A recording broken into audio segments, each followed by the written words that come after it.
Mayapur ISKCON চন্দ্রদায় মন্দির। এটা শঙ্খ ভবন, আর মন্দির লাগোয়া এটা হচ্ছে আপনার পদ্ম ভবন।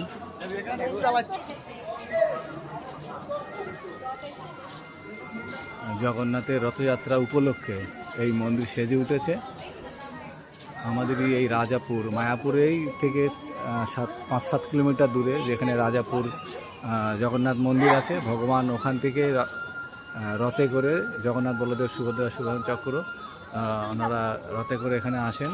এসে এই মন্দিরের ভেতরে আমাদের প্যান্ডেল হচ্ছে, সেখানে ভগবান 7 দিন থাকবেন।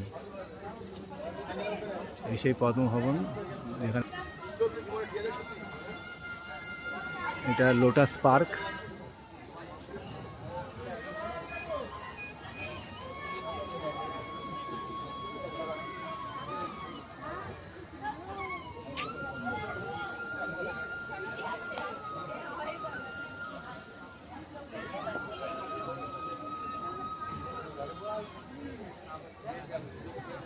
এই ভবনেই প্রভুপাদ এসে এখানে থাকতেন। ওনার বিগ্রহ এখনও আছে, চন্দ্রোদয় মন্দির। এবং এর ওপরে আমাদের শ্রী গুরু মহারাজ জয়পাতাল স্বামী গুরু মহারাজ থাকেন একদম ওপরে।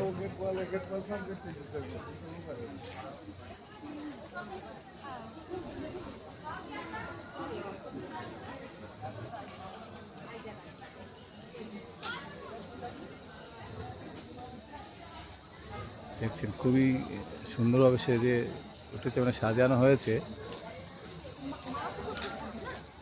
যে কোনো অকেশনেই এই মন্দির সাজানো হয়। এটা হচ্ছে আপনার আমাদের নতুন যে মন্দির হচ্ছে টিওবিপি, সেই মন্দিরের এটা অফিস।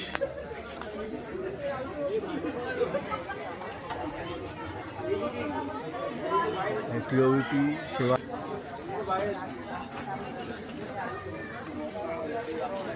কেউ যদি এই মন্দিরকে ডোনেশন করতে চায় নতুন মন্দিরের জন্য, তো এই অফিসে আসতে পারেন ডোনেশন দেওয়ার জন্য, বা অন্য কোনো বিষয়ে, মন্দিরের বিষয়ে জানবার জন্য বা মন্দির দর্শন করার জন্য এখানে আপনারা যোগাযোগ করতে পারেন। এটা হচ্ছে চক্র ভবন, আমাদের মায়াপুরে সবথেকে লং বিল্ডিং বলা হয়। আজকে এখানে ঘুরে ফেলে জিনিসটা কমে থাকবে।